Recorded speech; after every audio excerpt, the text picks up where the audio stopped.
ನನಗಾಗಲಿ ನನ್ನ ಪ್ರಾಣೇಶ್ವರಿಗಾಗಲಿ ನನ್ನ ಮಕ್ಕಳಿಗಾಗಲಿ ಆಯುರಾರೋಗ್ಯವನ್ನು ಕೊಟ್ಟು ಕರುಣಿಸಬೇಕೆಂದು ನಾನು ನಿನ್ನಲ್ಲಿ ಬೇಡಿಕೊಳ್ಳುತ್ತಿದ್ದಾನೆ. ಇದೇನು ನನ್ನ ಪ್ರಾಣಕಾಂತನು ನನ್ನ ಮಂದಿರಕ್ಕೆ ಬಾಳಿನವಲ್ಲ. ನನ್ನ ಮನಸ್ಸಿನ ಕಳವಳವನ್ನು ಹೇಗೆ ತಾನು ಹೇಳಲಿ?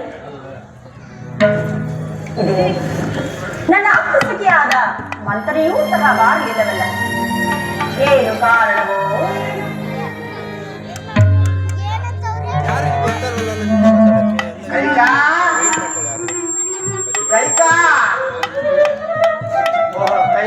ಮಂತ್ರ ಬಂದೆಯ? ನಾನು ನಿನ್ನ ನಿರೀಕ್ಷೆಗೆ ಕಾಯುತ್ತಿದ್ದೇನೆ. ಸೌಖ್ಯವೇ? ಕ್ಷೇಮವೇನೆ? ನೀನು ಓರ್ವಳು ಸೌಖ್ಯದಿಂದಿದ್ದರೆ ಕೈಕಾ ನಾನೆಲ್ಲರೂ ಕ್ಷೇಮದಿಂದೆ ಅಲ್ಲವೇ? ಆ ದೇವಿ ಅನುಗ್ರಹದಿಂದ ನಾನು ಸದಾ ಕಾಲವೂ ಸಂತೋಷದಿಂದಲೇ ಇರುವೆ. ಅದಿರಲಿ, ನೀನು ಮುಖವನ್ನು ನೋಡ್ತಿದ್ದರೆ ಯಾವುದೋ ಒಂದು ಮೆಚ್ಚುಗೆ ಬೆಳೆದಿದೆ. ನನ್ನ ಮಂದಿರಕ್ಕೆ ಬಂದಿದೆಯಲ್ಲ, ಕಾರಣವೇನು? ಯಾವುದಾದರೂ ವಿಚಾರವನ್ನು ತಂದಿರುವೆಯಾ? ದೇವಿಗೆ ಯಾವ ವಿಚಾರವೂ ತಿಳಿಯದು. ಯಾವ ವಿಚಾರ ನಂತರ? ನನಗೆ ಯಾವ ವಿಚಾರವೂ ತಿಳಿಯದು. ಏನು? ಶ್ರೀರಾಮಚಂದ್ರನ ಪಟ್ಟಾಭಿಷೇಕದ ವಿಚಾರವೂ ನಿನಗೆ ತಿಳಿಯದೆ? ಶ್ರೀರಾಮಚಂದ್ರನ ಪಟ್ಟಾಭಿಷೇಕವೇ?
ಈ ದಿನ ನನ್ನ ಪ್ರಿಯ ಪುತ್ರನಾದ ಶ್ರೀರಾಮಚಂದ್ರನ ಪಟ್ಟಾಭಿಷೇಕದ ವಿಚಾರ ಹೇಳಿದ ನಿನಗೆ ಈ ಮುತ್ತಿನ ಹಾರವನ್ನು ನಾನೇ ನನ್ನ ಕೈಯಾರೆ ಕೊಡಬೇಕೆಂದು ಮನಸ್ಸು ಮಾಡಿದೆ. ಜಗತ್ತಿನಲ್ಲಿ ಇಂತಹ ಸ್ತ್ರೀಯರು ಉಂಟೆ. ನಾಗರ ಹೆಡೆಯಲ್ಲಿ ವಾಸಿಸುವ ಕಟ್ಟೆಗಳ ಹಾಗೆ ದೇವಿಗೆ ನನಗಾರಿವಿಲ್ಲದೆ ಮಾತನಾಡುತ್ತಿರುವರು. ಮುಂದೆ ಬರುವ ಕಷ್ಟಗಳನ್ನು ಅನುಭವಿಸಲು ಸಿದ್ಧಳಾಗು.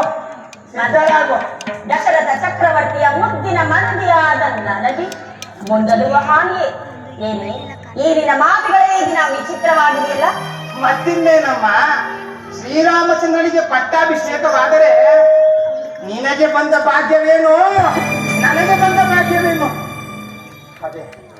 ಅದೇ ನಿನ್ನ ಉದರದಲ್ಲಿ ಜನಿಸಿದ ಭರತನಿಗೆ ಪಟ್ಟಾಭಿಷೇಕವಾಗಿದ್ದರೆ ನೀನು ಸೌಖ್ಯವಾಗಿರಬಹುದು, ಸಮಸ್ತವೆಲ್ಲವೂ ಸೌಖ್ಯವಾಗಿರುವುದು.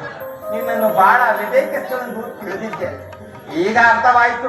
ಮುಂದಾಗುವ ಹಾನಿಯನ್ನು ಅನುಭವಿಸಲು ಸಿದ್ಧರಾಗು. ಮಂಥನ, ನನಗೆ ರಾಮನು ಬೇರೆಯಲ್ಲ, ಭರತನ್ ಬೇರೆಯಲ್ಲ. ಉದರಗಳು ಬೇರೆಯಾದರೂ ತಂದೆಯು ಒಬ್ಬನೇ ಅಲ್ಲವೇ? ಅಷ್ಟೇ. ರಾಮನ ಎತ್ತ ತಾಯಿ ಕೌಸಲ್ಯಗಿಂತಲೂ ಅಧಿಕವಾದ ಪ್ರೀತಿ ನನ್ನ ಇಟ್ಟಿರುವುದು. ರಾಮನಿಗೆ ಪಟ್ಟಾಭಿಷೇಕವಾದರೆ ರಾಮನ ಭಾಗ್ಯ ಬೇರೆ, ಭರತನ ಭಾಗ್ಯ ಬೇರೆ. ಸಾಕು ಬಾಯಿ ಮುಚ್ಚಿ. ಈ ಹೆಂಗಸ್ರಿಗೆ ಕಂಡಂಗೆ ಹೇಳಿದ್ರೆ ಕೆಡದಂತ ಕೋಪವಂತೆ. ಅಲ್ಲ ತಾಯಿ, ನಾನೀಗ ಹೇಳ್ತಾ ಇದ್ದೀನಿ ಅಂತ ತಪ್ಪಾಗಿ ತಿಳ್ಕೋಬೇಡ. ಚಕ್ರವರ್ತಿಗಳೇನಾದರೂ ನಿನಗೆ ಈ ವಿಚಾರವಾಗಿ ಕುರಿತು ಏನಾದರೂ ಹೇಳಿದರೆ? ಇಲ್ಲ ಮಂತ್ರ. ನಿನ್ನವರಾಗಲಿ ಮಹಾರಾಜರಾಗಲಿ ನನ್ನ ಪ್ರಿಯ ಪುತ್ರನಾದ ರಾಮನಾಗಲಿ ಯಾರೂ ಈ ವಿಚಾರವನ್ನು ತಿಳಿಸಲಿಲ್ಲ. ಅದು ಅಲ್ಲದೆ ಭರತ ಚಕ್ರವರ್ತಿಗಳನ್ನು ತನ್ನ ಮಾವನಿಗೆ ಕಳಿಸಿ ಇಲ್ಲಿ ತ್ವರಿತವಾಗಿ ಶ್ರೀರಾಮನಿಗೆ ಪಟ್ಟಾಭಿಷೇಕವನ್ನು ಮಾಡುವಂತ ಕಾರ್ಯವಾದರೂ ಏನು ಕೈಕ? ಒಮ್ಮೆ ಆಲೋಚಿಸು. ನಾಳೆ ಶ್ರೀರಾಮಚಂದ್ರನ ಪಟ್ಟಾಭಿಷೇಕ. ಕಾಲ ಮೀರಿ ಹೋದರೆ ಯಾವುದು ಒಳ್ಳೆಯದಾಗುವುದಿಲ್ಲ. ರಾಮನಿಗೆ ಪಟ್ಟಾಭಿಷೇಕವಾದರೆ ನನಗಾಗುವ ತೊಂದರೆಯಾದ್ರೂ ಏನೇ? ಉದರಗಳು ಬೇರೆ ಎಂದು ನೀನು ಮಾತನಾಡುತ್ತಿರುವೆ ತಾಯಿ. ಸುಮಿತ್ರಾ ದೇವಿಯು ಶ್ರೀರಾಮಚಂದ್ರನಿಗೆ ಪಟ್ಟಾಭಿಷೇಕವಾದರೆ ರಾಜಮಾತೆಯಂತೆ ಮೆರೆಯುವಳು. ಆಗ ನೀನು ಅವರ ದಾಸಿಯಾಗಿ ಅವರು ಹೇಳಿದಂತೆ ಕೇಳಿಕೊಂಡೇ ಇರಬೇಕಾಗುತ್ತಲ್ಲ. ಈ ಕಣ್ಣಿನಿಂದ ನೋಡಲು ಸಾಧ್ಯವಿಲ್ಲವೆಂದು ಆ ರೀತಿ ಹೇಳಿದನಮ್ಮ. ಯೋಚಿಸಿ ನೋಡು. ಏನು? ರಾಮನಿಗೆ ಪಟ್ಟಾಭಿಷೇಕವಾದರೆ ರಾಮನಿಗೆ ಭರತನ ದಾಸನಾಗುವುದು, ನಾನು ಆ ಕೌಸಲ್ಯ ದಾಸಿ ಆಗುವುದು. ಇಲ್ಲ, ಅದನ್ನು ಸಾಧ್ಯವಿಲ್ಲ. ದಾಸಿಯಾಗುವುದಕ್ಕಿಂತ ಮರಣ ಮೇಲೆ. ಈಗ ನಾನೇನು ಮಾಡಲೆ? ಏನು ಮಾಡುವೆಂದರೆ, ಚಕ್ರವರ್ತಿಗಳು ನಿನ್ನೆ ಹಿಂದೆ ನಿನ್ನ ದೇವಾಸುರ ಯುದ್ಧದಲ್ಲಿ ನಿನ್ನ ಸಾಹಸಕ್ಕೆ ಮೆಚ್ಚಿ 2 ವರಗಳನ್ನು ಕೊಟ್ಟಿದ್ದರಲ್ಲವೇ?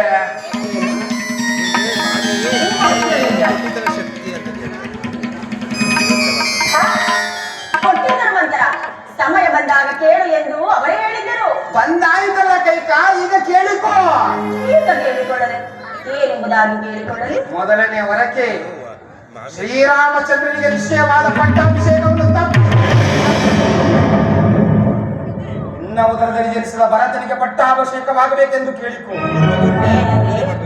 ಒಂದನೇ ವರಕ್ಕೆ ಇದೀಗ ನಿಶ್ಚಿತವಾಗಿರುವ ಶ್ರೀರಾಮಚಂದ್ರನ ಪಟ್ಟಾಭಿಷೇಕವನ್ನು ನನ್ನ ಮಗನಾದ ಭರತನಿಗೆ ಪಟ್ಟಾಭಿಷೇಕವೇ?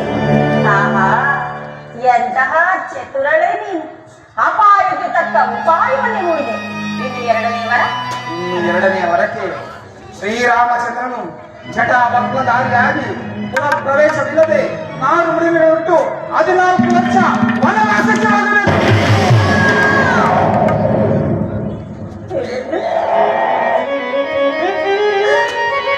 ನನ್ನ ಪ್ರಿಯ ಪುತ್ರನಾದ ರಾಮ, ನನ್ನ ಸುಗುಣಾಮಿ ರಾಮನು 14 ವರ್ಷಗಳ ಕಾಲ ವನವಾಸಕ್ಕೆ ಹೋಗಬೇಕು. ಈ ವಿಚಾರವನ್ನು ಹೇಳಲು ನಿನಗೆ ಇಂತಹ ಮನಸ್ಸಾದ್ರೆ ಹೇಗೆ ಬಂದಿತು? ಇಂತಹ ದುರ್ಬುದ್ಧಿ? ಹೊರಟು ಹೋಗು ನೀಚ, ಹೊರಟು ಹೋಗು. ನನಗೆ ಹೊರಟು ಹೋಗು.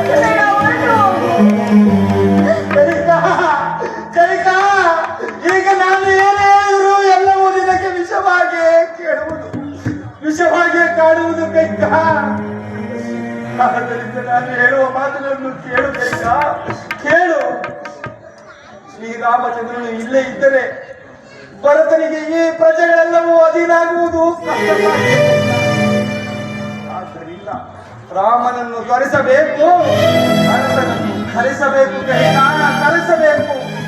ಹೌದು, ಮಂತ್ರಿಯ ಮಾತುಗಳಲ್ಲಿ ಸತ್ಯಾಂಶವಿದೆ. ಈ ವಿಚಾರವನ್ನು ಪ್ರಾಣಿಸಿಕೊಂಡು ನನಗೆ ತಿಳಿಸಲಿಲ್ಲ.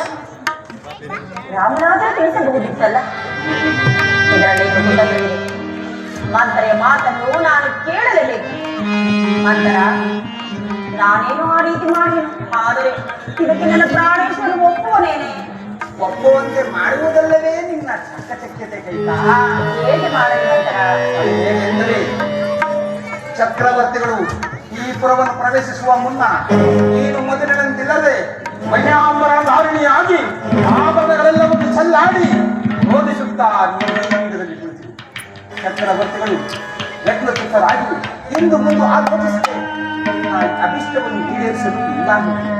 ಆಗ ಈ ಎರಡು ವರಗಳನ್ನು ಕೇಳಿ ಕೈಕಾ, ಶ್ರೀರಾಮನ ಆಣೆ ಹೊರತು ಈ ವರಗಳನ್ನು ಕೇಳಕೂಡದು. ಹಾಗೆ ಆಗಲಿ ಮಂತ್ರ.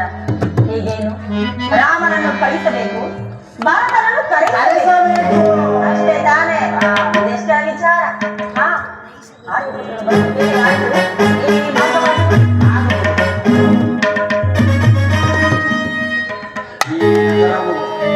ಮತ್ತೊಂದು ಸಂಭ್ರಮಕ್ಕೆ ಕಾದಿರುವುದು.